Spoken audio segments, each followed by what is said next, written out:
ఇంట్లోనే ఎండతో పని లేకుండా ఆడుతూ పాడుతూ పెట్టేసే 3 రకాల వడియాలు రెసిపీస్ని చూద్దాము. సగ్గుబియ్యం వడియాలు, రాగి పిండి వడియాలు, అలాగే అన్నంతో వడియాలు. ముందైతే మనం ఈ అన్నం వడియాలు ఎలా తయారు చేసుకోవాలో చూద్దాము. ఈ వడియాల కోసం ఇక్కడ నేను 2 కప్పుల బియ్యం తీసుకున్నాను. మీరు రేషన్ బియ్యం అయినా తీసుకోవచ్చు, రెగ్యులర్ గా మనం అన్నం వండుకోవడానికి యూజ్ చేస్తాం కదా, ఆ బియ్యం అయినా తీసుకోవచ్చు. 2 కప్పుల బియ్యానికి 1/2 కప్పు సగ్గు బియ్యం వేసుకోవాలి. 1 కప్పు బియ్యానికి 1/2 కప్పు సగ్గు బియ్యం. మనం 2 కప్పులు తీసుకున్నాం కదా, 1/2 కప్పు సగ్గు బియ్యం వేసుకుని 1-2 సార్లు శుభ్రంగా కడిగేసి 4-5 గంటల పాటు నానపెట్టుకోవాలి. నేనైతే రాత్రంతా నానపెట్టేశాను. చక్కగా నానిపోయాయి కదా, ఇందులో నీళ్ళని వంపేసి పక్కన పెట్టేసుకోండి. ఇప్పుడు మనం అన్నం వండుకుందాము. కుక్కర్ లో 6 కప్పుల నీళ్లు పోసుకోవాలి. 1 కప్పు బియ్యానికి 3 కప్పుల నీళ్ల చొప్పున 2 కప్పుల బియ్యానికి 6 కప్పుల నీళ్లు పోసుకోవాలి. ఇక్కడ నేను 5 లీటర్స్ కుక్కర్ తీసుకున్నాను. ఇందులో మనం నానపెట్టుకున్న బియ్యం, సగ్గు బియ్యం ఉన్నాయి కదా, నీళ్ళని వంపేసుకుని వేసుకోవాలి. కొంతమంది అచ్చంగా బియ్యంతోనే ఈ వడియాలు చేస్తారండి. సగ్గు బియ్యం కూడా వేస్తే ఇంకా గుల్లగా వస్తాయి. మూత పెట్టేసుకుని విజిల్ పెట్టేసి మీడియం ఫ్లేమ్ లో 5 విజిల్స్ వచ్చేంత వరకు ఉడికించుకోవాలి. ఈ అన్నం వండేలోపు మిక్సీ జార్ లో 5-6 పచ్చిమిర్చిని చిన్న ముక్కలుగా కట్ చేసుకుని వేసుకోండి. అలాగే 2 ఇంచుల అల్లం ముక్కను కూడా చిన్న ముక్కలుగా కట్ చేసుకుని వేసుకోవాలి. ఇందులోనే 1 టీ స్పూన్ సాల్ట్ కూడా వేసేసి కచ్చాపచ్చాగా గ్రైండ్ చేసుకోవాలి. చూడండి, ఈ విధంగా కచ్చాపచ్చాగా గ్రైండ్ చేసుకుని పక్కన పెట్టేసుకోండి. కుక్కర్ లో ప్రెషర్ అంతా పోయాక మూత తీసుకోవాలి. అన్నం చూడండి ఈ విధంగా ఉడకాలి. పొడి పొడిగా కాకుండా ఈ విధంగా ముద్దగా ఉడికించుకోవాలి. ఇప్పుడు స్టవ్ పై నుంచి పక్కకు పెట్టేసుకుని పప్పు గుత్తితో కానీ ఈ విధంగా మ్యాషర్తో కానీ 1-2 నిమిషాల పాటు మ్యాష్ చేసుకోవాలి. ఇలా వేడి మీద ఉన్నప్పుడే చేస్తే అన్నం చక్కగా ముద్దగా అవుతుంది. ఎక్కడైనా పలుకులుగా ఉన్నా కానీ చక్కగా ముద్దగా అయిపోతుంది. ఇందులోనే మనం గ్రైండ్ చేసుకున్న అల్లం పచ్చిమిర్చి పేస్ట్ ఉంది కదా, అది వేసేసుకోవాలి. అలాగే 1/2 టీ స్పూన్ జీలకర్ర, 1/2 టీ స్పూన్ వాము కూడా వేసుకుని అంత బాగా కలిసేలాగా కలుపుకోవాలి. మీరు వాము వద్దనుకుంటే మొత్తం 1/2 టీ స్పూన్ జీలకర్ర వేసుకోవచ్చు, లేదంటే జీలకర్ర బదులుగా మొత్తం 1/2 టీ స్పూన్ వాము కూడా వేసుకోవచ్చు. 2 వేస్తే టేస్ట్ బాగుంటుంది. ఈ విధంగా అంతా బాగా కలిసేలాగా కలిపేసుకుని ఒకసారి టేస్ట్ చెక్ చేసుకోండి. మీకు సాల్ట్ ఏమైనా తగ్గితే వేసి కలుపుకోవచ్చు. ఈ విధంగా బాగా కలిపేసుకోవాలి. ఇప్పుడు ఈ మిశ్రమాన్ని పూర్తిగా చల్లారనివ్వాలి. పూర్తిగా చల్లారిన తర్వాతనే మనం వడియాలు పెట్టుకోవాలి. పూర్తిగా చల్లారిన తర్వాత ఈ విధంగా ముద్దగా అవుతుంది. కన్సిస్టెన్సీ చూసారు కదా, ఈ విధంగా ఉండాలి. వడియాల పిండి రెడీ అయిపోయింది. ఇప్పుడు మనం వడియాలు పెట్టేసుకోవచ్చు. చేతికి కొంచెం తడి చేసేసుకుని కొంచెం కొంచెం మిశ్రమాన్ని తీసుకుంటూ బాల్స్ లాగా పెట్టేసుకోవచ్చు. నా చిన్నప్పుడు అయితే తాంబూలంలో ఇంట్లోనే కూర్చుని తాంబూలంలో అన్ని ఇలా పెట్టేసి అన్ని వడియాలన్నీ పెట్టాక తర్వాత ఎండలో పెట్టేసేవాళ్ళు.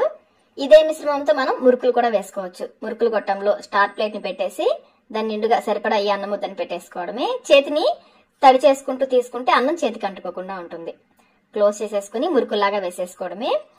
ఈ వడియాలని తడి క్లాత్ పైన వేసుకోవాలి. తడి కాటన్ క్లాత్ పైన 2 వరుసలు వేసేసుకుని, నేను ఇంట్లోనే పెట్టేస్తున్నానండి. ఇంట్లో ఎండాకాలమే కదా, ఈ వేడికి ఇంట్లో కూడా ఫ్యాన్ హై స్పీడ్ లో పెడితే ఇంట్లో కూడా ఆరిపోతాయి. మురుకులు గొట్టం లేని వాళ్ళు ఈ విధంగా పాల ప్యాకెట్ కవర్ లో వేసుకుని కూడా ఈజీగా పెట్టేసుకోవచ్చు. నేనైతే కొన్ని మురుకు వడియాలాగా పెట్టాను, కొన్నేమో మినప వడియాలు పెడతాం కదా, చిట్టి చిట్టి వడియాలు, అలా పెట్టేస్తున్నాను. అన్ని పెట్టేసి ఫ్యాన్ ని హై స్పీడ్ లో పెట్టేసి వీటిని బాగా ఆరనివ్వాలి. ఎండ ఉన్న వాళ్ళైతే చక్కగా ఎండలో అయినా పెట్టేసుకోవచ్చు. నెక్స్ట్ డే మార్నింగ్ అంతా చూడండి వడియాలు చక్కగా ఆరిపోయాయి కదా. ఇప్పుడు వీటిని తీసుకుందాము. ఈ వడియాల్ని వెనక వైపు తిప్పేసుకుని ఇటువైపు కొంచెం నీళ్లతో తడి చేసుకోవాలి. చేతిలో కొంచెం నీళ్లు తీసుకుని ఈ విధంగా చల్లుకోవాలి. నీళ్లు చల్లిన తర్వాత 1 నిమిషం పాటు ఆగామంటే చక్కగా అంటుకోకుండా ఈజీగా వచ్చేస్తాయి. చూడండి, అంటుకోకుండా చక్కగా వచ్చేస్తున్నాయి కదా. ఇలాగే అన్ని వడియాలు తీసుకోవాలి. మీరు తీస్తున్నప్పుడు ఏదైనా వడియం రాలేదు, గట్టిగా ఉంది అనిపిస్తే వదిలేయండి, కొంచెం తడి చేసుకుని తర్వాత తీసుకోవచ్చు. ఇలాగే మనం పువ్వు వడియాలు, చిట్టి వడియాలు పెట్టాం కదా, అవి కూడా తీసేసుకోవాలి. అన్ని తీసేసిన తర్వాత మళ్ళీ విడివిడిగా ఒకదానికొకటి అంటుకోకుండా విడిగా పెట్టేసి 2 రోజుల పాటు ఫ్యాన్ ని హై స్పీడ్ లో పెట్టైనా కానీ ఎండలో అయినా కానీ బాగా ఎండనివ్వాలి. అంతేనండి, అన్నం వడియాలు రెడీ అయిపోయాయి. వీటిని ఎండలో ఎండ పెట్టుకున్నామంటే 1 సంవత్సరం రోజుల పాటు నిలవ ఉంటాయి. ఈ వడియాలు పెట్టడం చాలా ఈజీగా ఉంది కదండి. అన్నం వండేసుకుని పచ్చిమిర్చి పేస్ట్, జీలకర్ర, వాము వేసేసి ఉప్పు వేసేసి కలిపేసి పెట్టేయడమే. చాలా ఈజీగా చేసుకోవచ్చు కదా. టేస్ట్ కూడా చాలా బాగుంటాయి. నూనె బాగా కాగిన తర్వాత ఈ వడియాలను వేస్తే చక్కగా పొంగుతూ వస్తాయి. చూడండి, చక్కగా పొంగింది వడియం. టేస్ట్ కూడా చాలా చాలా బాగుంటాయండి. క్రిస్పీగా చాలా బాగుంటాయి. ఈ చిట్టి చిట్టి వడియాలు కూడా చూడండి చక్కగా ఎంత చక్కగా పొంగాయో. ఇలాగే ఎన్ని వడియాలు కావాలంటే అన్ని వడియాలు వేయించేసుకోవడమే. అన్నంతో వడియాలు ప్రాసెస్ చాలా ఈజీగా ఉంది కదండి. మరి ఇంకెందుకు ఆలస్యం, ఈ టేస్టీ క్రిస్పీ అన్నం వడియాల్ని మీరు కూడా తప్పకుండా ట్రై చేయండి. ఇప్పుడు మన నెక్స్ట్ రెసిపీ వచ్చేసి సగ్గు బియ్యంతో వడియాలు. చాలా మంది కమెంట్స్ లో అడుగుతున్నారండి, సగ్గుబియ్యం వడియాలు క్లాత్ పైన సరిగ్గా రావు, వడియాలు తీసేటప్పుడు విరిగిపోతాయి అని అడుగుతున్నారు. వడియాలు విరిగిపోకుండా రావాలంటే పిండిని ఎలా ఉడికించుకోవాలి, ఎంతసేపు ఉడికించుకోవాలి, ఇవన్నీ కూడా ఈ వీడియోలో మనం చూద్దాము. ఈ టిప్స్ ఫాలో అవుతూ చేశారంటే ఒక్క వడియం కూడా విరిగిపోకుండా చక్కగా వస్తాయి వడియాలు. ఈ వడియాల కోసం ఇక్కడ నేను 1/2 కిలో సగ్గుబియ్యం తీసుకున్నాను. ఏదైనా గిన్నెతో కానీ గ్లాస్ తో కానీ కొలిచి తీసుకోండి. వీటిని ఒకసారి నీళ్లతో శుభ్రం చేసుకోవాలి. ఈ సగ్గుబియ్యాన్ని ఒకసారి కడిగితే సరిపోతుంది. ఇందులో నీళ్ళని వంపేసుకుని 2 కప్పుల నీళ్లు పోసుకోవాలి. మనం సగ్గుబియ్యం ఏ కప్పుతో తీసుకుంటామో అదే కప్పుతో 2 కప్పుల నీళ్లు పోసి కనీసం 4 గంటల పాటు నానపెట్టుకోవాలి, లేదా రాత్రంతా నానపెట్టుకోవచ్చు. నేనైతే 4 గంటల పాటు నానపెట్టాను. సగ్గుబియ్యం చూడండి చక్కగా నానిపోయాయి కదా. ఇప్పుడు వీటిని గ్రైండ్ చేసుకోవాలి. మిక్సీ జార్లో మనం నానపెట్టుకున్న సగ్గుబియ్యం నీళ్లు ఉన్నాయి కదా, అవి కూడా వేసేసుకోండి. సగం వరకు వేసుకుని మెత్తగా గ్రైండ్ చేసుకోవాలి. ఇలా గ్రైండ్ చేసినప్పుడు పిండి చూడండి ఈ విధంగా గట్టిగా ఉంటుంది. ఇప్పుడు ఇందులో కొంచెం నీళ్లు పోసి మళ్ళీ గ్రైండ్ చేద్దాం.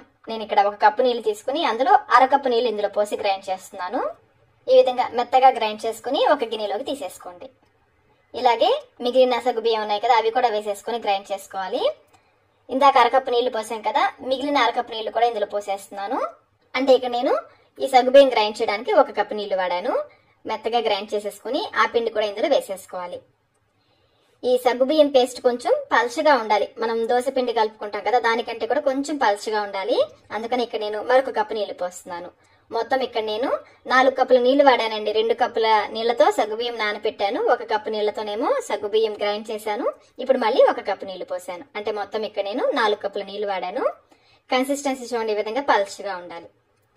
ఇలా కలిపేసుకుని పక్కన పెట్టేసుకోండి. ఇప్పుడు మిక్సీ జార్లో 6 పచ్చిమిర్చిని ఈ విధంగా తుంపి వేసుకోవాలి. అలాగే 2 ఇంచుల అల్లం ముక్కను కూడా చిన్న ముక్కలుగా చేసుకుని మిక్సీ జార్లో వేసేసుకోండి. ఇందులో కొంచెం ఉప్పు వేసి కచ్చాపచ్చాగా గ్రైండ్ చేసుకోవాలి. చూడండి ఈ విధంగా గ్రైండ్ చేసుకుని పక్కన పెట్టేసుకోండి. ఇప్పుడు స్టవ్ పైన అడుగు మందంకల ఒక పెద్ద పాత్ర పెట్టేసుకుని దాంట్లో 4 కప్పుల నీళ్లు పోసుకోవాలి. మనం సగ్గుబియ్యం ఏ కప్పుతో తీసుకుంటామో అదే కప్పుతో 4 కప్పుల నీళ్లు పోసి నీళ్ళని మరిగించుకోవాలి. ఇక్కడ నేను 5 లీటర్స్ కుక్కర్ తీసుకున్నానండి పిండిని ఉడికించుకోవడానికి. చూడండి నీళ్ళు ఇలా మరుగుతున్నప్పుడు ఇప్పుడు ఫ్లేమ్ ని లోలో పెట్టేసుకుని మనం గ్రైండ్ చేసుకున్న సగ్గుబియ్యం పేస్ట్ ని ఒకసారి బాగా కలిపి ఇందులో పోసేసుకోవాలి. ఫాస్ట్ గా పోసేసి వెంటనే కలుపుకోవాలి, లేదంటే ఉండలు కట్టేస్తుంది. ఇప్పుడు ఫ్లేమ్ ని మీడియంలో పెట్టేసి ఇలా కలుపుకుంటూ ఉడికించుకోవాలి. కలపడం ఆపేశారంటే ఉండ కట్టేస్తుందండి. కలుపుకుంటూనే ఉడికించుకోవాలి. ఇది ట్రాన్స్పరెంట్ గా అయ్యేంత వరకు ఇలా కలుపుతూనే ఉడికించుకోవాలి. ఫ్లేమ్ ని లోకి మీడియంకి అడ్జస్ట్ చేసుకుంటూ ఉడికించుకోండి. పేస్ట్ బాగా చిక్కగా అనిపిస్తుంది చూడండి. మనం తీసుకునే సగ్గుబియ్యం క్వాలిటీని బట్టి నీళ్ళు ఒక్కొక్కసారి ఎక్కువ కానీ తక్కువ కానీ పట్టొచ్చు. నాకు కొంచెం తక్కువ అయ్యాయండి నీళ్లు, అందుకని నేను 1 కప్పు నీళ్ళని బాగా మరిగించి ఇందులో పోస్తున్నాను. మీకు పిండి పలచగానే ఉంది అనిపిస్తే నీళ్లు పోసుకోవద్దు. పిండి గట్టిగా ఉంది అనిపిస్తేనే నీళ్లు పోసి కలుపుకోవాలి. అంటే మొత్తంగా ఇక్కడ నాకు నానబెట్టడానికి కానీ గ్రైండ్ చేయడానికి కానీ ఉడికించడానికి కానీ మొత్తానికి 1 కప్పు సగ్గుబియ్యానికి 9 కప్పుల నీళ్లు పట్టాయి. సగ్గుబియ్యం క్వాలిటీని బట్టి ఒక్కొక్కసారి కొంచెం తక్కువ నీళ్లు పడతాయి, ఒక్కొక్కసారి కొంచెం ఎక్కువ నీళ్లు కూడా పట్టొచ్చు. చూసుకుంటూ తక్కువ అయితే కనుక నీళ్లు మధ్యలో వేడి చేసి కలుపుకోవచ్చు. ఇలాగే కలుపుకుంటూ మధ్య మధ్యలో కలుపుకోవచ్చు. ఇవి ట్రాన్స్పరెంట్ గా అయిపోయింది కదా పిండి, మధ్య మధ్యలో కలుపుకుంటూ ఉడికించుకోవాలి. 15 నుంచి 20 నిమిషాల పాటు పిండిని బాగా ఉడికించుకోవాలి. వడియాలు విరిగిపోతున్నాయి అంటే పిండి సరిగా ఉడికించలేదని అర్థం అండి. పిండి బాగా ఉడికితే ఒక్క వడియం కూడా విరిగిపోకుండా చక్కగా వస్తాయి. కన్సిస్టెన్సీ చూసారు కదా, ఈ విధంగా వచ్చేంత వరకు ఉడికించుకొని స్టవ్ ఆఫ్ చేసేసుకోండి. నేనైతే 20 మినిట్స్ ఉడికించానండి పిండిని. ఈ విధంగా బాగా ఉడికించుకొని స్టవ్ ఆఫ్ చేసేసుకోవాలి. స్టవ్ ఆఫ్ చేసుకున్న తర్వాత ఇందులో 1 టీ స్పూన్ సాల్ట్ లేదా మీ రుచికి సరిపడినంత సాల్ట్ వేసుకోవచ్చు. 1/2 టీ స్పూన్ జీలకర్ర, అలాగే మనం గ్రైండ్ చేసి పెట్టుకున్న పచ్చిమిర్చి అల్లం పేస్ట్ ఉంది కదా, అదంతా వేసేసుకోండి. 1/2 కిలో సగ్గుబియ్యానికి 2 మీడియం సైజ్ క్యారెట్లని ఈ విధంగా కొంచెం లావుగా ఉన్నదంతా తురుముకొని వేసుకోవాలి. చివరిగా ఇందులో 1 టేబుల్ స్పూన్ నిమ్మరసం. నిమ్మరసం వద్దనుకుంటే స్కిప్ చేసేయచ్చు. నిమ్మరసం వేయడం వల్ల వడియాలు బాగా తెల్లగా వస్తాయి. ఈ క్యారెట్ తురుము, పచ్చిమిర్చి పేస్ట్ ఈ పిండిలో బాగా కలిసేలాగా కలుపుకోవాలి. మనం సగ్గుబియ్యం ఎంత తీసుకుంటామో దాంట్లో సగం వెయిట్కి క్యారెట్ తీసుకోవాలి. ఇప్పుడు 1/2 కిలో సగ్గుబియ్యం తీసుకుంటే 1/2 కిలో క్యారెట్ వేసుకోవాలి. మనం 1/2 కిలో సగ్గుబియ్యం తీసుకున్నాం కదా, 1/2 కిలోలో సగం 125 గ్రాముల క్యారెట్ తీసుకున్నాను. అలాగే మీకు ఈ సగ్గుబియ్యం వడియాల పిండి కన్సిస్టెన్సీ ఒకసారి చూపిస్తాను చూడండి. ఏదైనా ప్లేట్ తీసుకుని ఒక గరిటెడు పిండి వేస్తే చూడండి, ఈజీగా స్ప్రెడ్ అయిపోకుండా వేసిన పిండి అలాగే ఉండాలి. ఇలా ఉంటే మనం ఉడికించిన పిండి కన్సిస్టెన్సీ కరెక్ట్ గా ఉన్నట్లు. చూడండి ఈ విధంగా మందంగా ఉండాలి, స్ప్రెడ్ అయిపోకుండా ఇలాగే ఉండాలి. ఇలా ఉడికించుకోవాలి పిండిని. ఇందులో నుంచి కొంచెం పిండిని ఒక గిన్నెలోకి తీసుకుని అలాగే వడియాలు వేయడానికి ఈజీగా ఉండే ఒక గరిటె కూడా తీసుకోండి. నేను ఈ విధంగా చిన్న పెరుగు గరిటె ఉంటుంది కదా, అది తీసుకున్నాను. మిగిలిన పిండి ఆరిపోకుండా మూత పెట్టేసుకోవాలి. ఇప్పుడు ఒక కాటన్ క్లాత్ ని బాగా తడిపేసి నీళ్ళేమి లేకుండా గట్టిగా పిండేసి 2 పొరల మీద వేసుకోవాలి. ఒక్కొక్క గరిటె పిండిని ఈ విధంగా వేసుకోవాలి. స్ప్రెడ్ చేయొద్దు, జస్ట్ పిండిని పోసి వదిలేయండి. కొంచెం దూరంగా పెట్టండి. ఇలాగే మిగిలిన వడియాలన్నీ పెట్టేసుకోవాలి. నేనైతే ఇంట్లోనే పెట్టేస్తున్నానండి, సమ్మరే కదా. ఫ్యాన్ ని హై స్పీడ్ లో పెట్టేసామంటే చక్కగా ఆరిపోతాయి, లేదంటే మీరు ఎండలో అయినా పెట్టేయచ్చు. ఇలా అన్ని పెట్టేసి ఫ్యాన్ ని హై స్పీడ్ లో పెట్టేస్తే నెక్స్ట్ డే మార్నింగ్ అంతా చక్కగా ఎండిపోతాయి. నెక్స్ట్ డే మార్నింగ్ చూడండి వడియాలు చక్కగా ఎండిపోయాయి కదా. ఇప్పుడు వెనకకి తిప్పేసి చేతిలోకి నీళ్లు తీసుకుని ఈ విధంగా చిలకరించాలి. నీళ్లు చల్లిన తర్వాత 1 నిమిషం పాటు ఆగండి. వెంటనే తీయకుండా 1 నిమిషం ఆగితే వడియాలు కొంచెం నాని ఈజీగా వస్తాయి. ఒక్కొక్క వడియాని ఇలా పట్టుకుని క్లాత్ ని కొంచెం ఈ విధంగా లాగండి. సగ్గుబియ్యం వడియాలకి ఈ విధంగా లాగితే వడియాలు ఈజీగా వస్తాయి. క్లాత్ ని కొంచెం లాగితే చూడండి వడియం పైకి వస్తుంది కదా. ఇప్పుడు తీసారంటే చక్కగా విరిగిపోకుండా వచ్చేస్తాయి. చూడండి ఎంత పల్చగా చక్కగా వచ్చేసాయి కదా వడియాలు. ఇలాగే వడియాలన్నీ తీసేసుకోండి. మీకు వడియం తీస్తున్నప్పుడు గట్టిగా ఉంది అనిపిస్తే కొంచెం నీళ్లు చల్లుకోండి, నానితే చక్కగా ఈజీగా వచ్చేస్తాయి. వడియాలన్నీ తీసాక ఒకదానికొకటి అంటుకోకుండా విడివిడిగా మరొక క్లాత్ పైన వేసేసుకుని 2 రోజుల పాటు బాగా ఎండనివ్వాలి. ఫ్యాన్ కింద అయినా కానీ ఎండలో అయినా కానీ పెట్టి 2 రోజుల పాటు బాగా ఎండనివ్వాలి. అంతేనండి, సగ్గుబియ్యం క్యారెట్ వడియాలు రెడీ అయిపోయాయి. చూడండి ఎంత బాగా వచ్చాయి కదా వడియాలు. పిండిని ఉడికించడం, అలాగే మనం అందులో పోసే నీళ్లు, పిండి కన్సిస్టెన్సీ ఇవన్నీ కరెక్ట్ గా చూసి పెట్టారంటే ఫస్ట్ టైం వడియాలు చేసే వాళ్ళు కూడా చక్కగా చేసేసుకోవచ్చు. ఈ టిప్స్ ఫాలో అవుతూ చేశారంటే వడియాలు చాలా పర్ఫెక్ట్ గా విరిగిపోకుండా వస్తాయి. ఇప్పుడు మనం ఈ వడియాలను వేయించుకుందాము. వడియాలు వేయించడానికి సరిపడా నూనెను పెట్టి బాగా కాగనివ్వాలి. నూనె బాగా వేడెక్కితేనే వడియాలు చక్కగా పొంగుతాయి. చూడండి చక్కగా పొంగుతున్నాయి కదా వడియాలు. మనం నిమ్మరసం వేసాం కదా, చక్కగా తెల్లగా వస్తాయి మల్లె పువ్వులాగా. టేస్ట్ కూడా చాలా బాగుంటాయండి. క్యారెట్ తురుము, అల్లం పచ్చిమిర్చి పేస్ట్ కారకారంగా భలే రుచిగా ఉంటాయి. ఒకసారి మీరు కూడా ఈ క్యారెట్ తురుము వేసి సగ్గుబియ్యం వడియాలని తప్పకుండా ట్రై చేయండి. ట్రై చేసి మీకు వడియాలు ఎలా వచ్చాయి మాకు కమెంట్ రూపంలో తెలియచేయండి. సగ్గుబియ్యం వడియాలు ఎలా చేసుకోవాలో చూసేసాం కదా. ఇప్పుడు మనం రాగి పిండితో వడియాలు ఎలా తయారు చేసుకోవాలో చూద్దాము. ముందుగా ఒక గిన్నెలోకి 1 కప్పు రాగి పిండి వేసుకోవాలి. దీన్ని పక్కన పెట్టేసుకుని ఇప్పుడు మిక్సీ జార్ లో 1/2 కప్పు సగ్గుబియ్యం వేసుకోవాలి. 1 కప్పు రాగి పిండికి 1/2 కప్పు సగ్గుబియ్యం. సన్నవైనా పర్లేదు, లావ్ అయినా పర్లేదు. ఈ విధంగా గ్రైండ్ చేసుకుని రాగి పిండిలోకి వేసేసుకోవాలి. ఇవి 2 బాగా కలిసేలాగా కలుపుకొని దీంట్లో 2 కప్పుల నీళ్లు పోసుకోవాలి. ముందు 1 కప్పు నీళ్లు పోసేసి కలుపుకోండి. మొత్తం ఒకేసారి పోసేసారంటే ఉండలు కట్టేస్తుంది. ముందు 1 కప్పు నీళ్లు పోసి బాగా ఉండలేమి లేకుండా కలుపుకోవాలి. ఇప్పుడు ఇందులో మరొక కప్పు నీళ్లు పోసుకోవాలి. ముందు 1 కప్పు పోసాం కదా, ఇప్పుడు 1 కప్పు, మొత్తం 2 కప్పుల నీళ్లు పోసుకుని ఉండలేమి లేకుండా కొంచెం పల్చగా ఉండేలాగా కలుపుకోవాలి. చూడండి ఈ విధంగా పల్చగా ఉండాలి. ఇలా కలుపుకొని పక్కన పెట్టేసుకోండి. ఇప్పుడు మిక్సీ జార్లో 3 పచ్చిమిర్చి, 1 ఇంచు అల్లం ముక్కని చిన్న చిన్న ముక్కలుగా కట్ చేసి వేసుకుని అలాగే కొంచెం ఉప్పు కూడా వేసి కచ్చా పచ్చగా గ్రైండ్ చేసుకోవాలి. ఈ విధంగా గ్రైండ్ చేసుకుని పక్కన పెట్టేసుకోండి. ఇప్పుడు అడుగు మందం కల ఒక గిన్నెలో 9 కప్పుల నీళ్లు పోసుకోవాలి. కొంచెం పెద్ద గిన్నె తీసుకోండి. ఇక్కడ నేను 5 లీటర్ కుక్కర్ తీసుకున్నాను.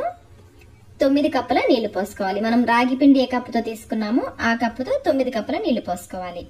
ఇప్పుడు ఈ నీళ్ళని మరిగించుకోవాలి. నీళ్ళు ఇలా మరుగుతున్నప్పుడు ఫ్లేమ్ ని లోలో పెట్టేసుకుని రుచికి సరిపడంత ఉప్పు, ఇక్కడ నేను 1/2 టీ స్పూన్ వేస్తున్నానండి. ఆల్రెడీ మనం పచ్చిమిర్చి పేస్ట్ లో కూడా వేసాం కదా, చూసుకొని వేసుకోండి. 1/2 టీ స్పూన్ జీలకర్ర, 1/2 కప్పు నువ్వులు, పచ్చి నువ్వులే అండి, వేయించినవి కాదు. అలాగే మనం గ్రైండ్ చేసి పెట్టుకున్న అల్లం పచ్చిమిర్చి పేస్ట్ కూడా వేసుకోవాలి.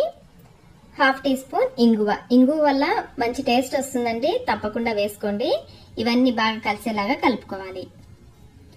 ఇప్పుడు ఇందులో మనం కలిపి పెట్టుకున్న రాగి పిండి సగ్గుబియ్యం మిశ్రమం ఉంది కదా, అది వేసుకోవాలి. ఇందులో పోసే ముందు ఒకసారి కలుపుకొని పోసుకోండి. పోస్తూ కలుపుకుంటూ ఉండాలి, లేదంటే ఉండలు కట్టేస్తుంది.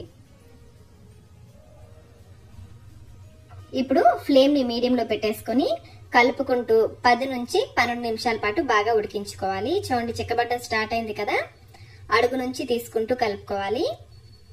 ఎంత బాగా ఉడికితే వడియాలు అంత బాగా వస్తాయండి. పిండి ఉడకకపోతే వడియాలు విరిగిపోతాయి. మరి చిక్కగా ఉడికించేయద్దు. చూడండి కన్సిస్టెన్సీ ఈ విధంగా ఉండేలాగా ఉడికించుకోవాలి. ఇలా ఉడికించుకుంటే ఇది ఆరిన తర్వాత మరి కొంచెం చిక్కబడుతుంది. ఇప్పుడు స్టవ్ ఆఫ్ చేసేసుకుని ఈ మిశ్రమాన్ని కొంచెం చల్లారనివ్వాలి. వడియాలు పెట్టడానికి కాటన్ క్లాత్ ని తడిపేసి నీళ్ళన్ని గట్టిగా పిండేసి 2 పొరల మీద వేసుకోవాలి. పిండి కొంచెం ఆరిన తర్వాత ఒక చిన్న గిన్నెలోకి తీసుకుంటే వడియాలు పెట్టుకోవడానికి ఈజీగా ఉంటుంది. అలాగే ఒక చిన్న గుంట గరిటె తీసుకుని ఒక్కొక్క గరిటెడు పిండిని పోసేయాలి. స్ప్రెడ్ చేయాల్సిన అవసరం లేదండి, ఇలా పోసి వదిలేయండి సరిపోతుంది. మిగిలిన పిండి ఆరిపోకుండా మూత పెట్టేసుకోండి, లేదంటే పిండి మరీ గట్టిగా అయిపోతుంది. ఒకవేళ పొరపాటున పిండి గట్టిగా అయిపోయింది అనుకోండి, కొన్ని నీళ్లు బాగా మరిగించి పిండిలో కలుపుకుంటే పిండి కొంచెం పలచబడుతుంది, అప్పుడు వడియాలు పెట్టుకోవచ్చు. నేను వడియాలని ఇంట్లోనే పెట్టేశానండి, ఫ్యాన్ హై స్పీడ్ లో పెట్టేశాను. మీరు ఎండ ఉంటే కనుక ఎండలో ఎండ పెట్టుకోండి, లేదంటే ఇంట్లో కూడా చక్కగా ఆరిపోతాయి, సమ్మరే కదా. ఫ్యాన్ ని హై స్పీడ్ లో పెట్టేసి బాగా ఎండిపోయేంత వరకు ఉంచేయండి. చూడండి వడియాలు చక్కగా ఎండిపోయాయి కదా. వడియాలు ఈ విధంగా పూర్తిగా ఎండిపోయిన తర్వాత క్లాత్ వెనక వైపున నీళ్లు చల్లుకోవాలి. ఇలా నీళ్లు చల్లేసి 1 నిమిషం పాటు ఆగామంటే వడియాలు చక్కగా వచ్చేస్తాయి. చూడండి చక్కగా వచ్చేస్తున్నాయి కదా వడియాలు. వడియాలని కాటన్ క్లాత్ పైన పెట్టడానికి ట్రై చేయండి.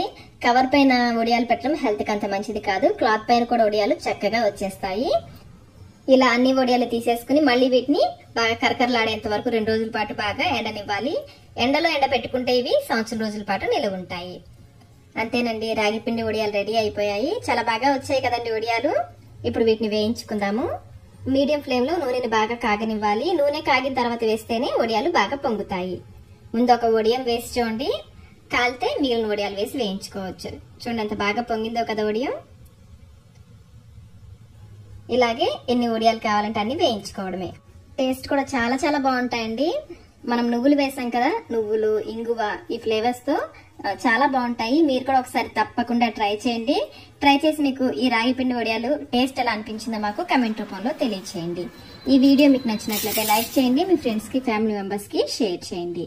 Thank you.